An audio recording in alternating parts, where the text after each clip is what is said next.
Justice नहीं मिला वो भागा के रहता है। उनका वारंट मेरा पास भी है, पुलिस का पास भी है वारंट उनका। 25 साल जस्टिस नहीं मिला और वो पुलिस उनको प्रोटेक्शन दे के रखा है। अब सोचिए বাইক মিছিল কিসের জন্য? এলাকায় শান্তি উন্নতির জন্য। এলাকার মানুষকে এই এলাকায় বিভিন্ন নেশাগ্রস্ত অবস্থায় আমাদের যুবকরা, আমি নিজেও সেখানে একটা সেন্টার আমি ভিজিট করেছিলাম, যারা নেশাগ্রস্ত হয়ে তাদেরকে রিহ্যাবিলিটেট করার জন্য সেন্টার খোলা আছে। সেখানে যখন আমাদের মাননীয় মন্ত্রী কাজ করছে, সেখানে ওই টাইগার যিনি নামে এখনো পরিচিত, অবাক হওয়ার মতো বিষয়, উনি একজন বিধায়ক, উনি কিভাবে মাননীয় মন্ত্রী রাস্তা আটকাতে পারেন? এটা গণতন্ত্রে সম্ভব?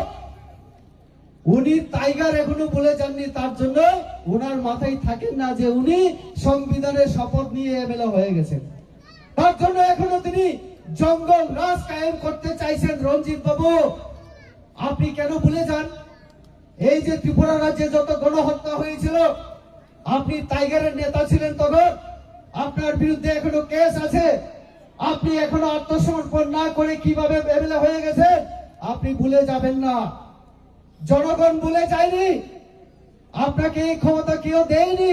একজন মন্ত্রীর রাস্তা বন্ধ করে আপনি ওনার সঙ্গে তর্ক করবেন। হ্যাঁ, আমি মানি উন্নয়নের জন্য, রাস্তার জন্য, জলের জন্য জনজাতি কল্যাণ মন্ত্রীর সঙ্গে আপনি সেক্রেটারিয়েতে মহাকরণে বসতে পারেন, কোয়ার্টারে বসতে পারেন, রাস্তায় হাত দেখিয়ে দাঁড়িয়ে ভদ্রভাবে আপনি বলতে পারেন, মন্ত্রী মহোদয় এই এলাকায় জলের সমস্যা আপনি একটু দিন। এটা আমরা মানতে পারি। কিন্তু রঞ্জিত বাবু এখনো মনে করেন উনি এখনো টাইগার নেতা। ভাই, এটা গণতন্ত্র, আপনাদের রাজতন্ত্র না, আর সেই জঙ্গল রাজু না।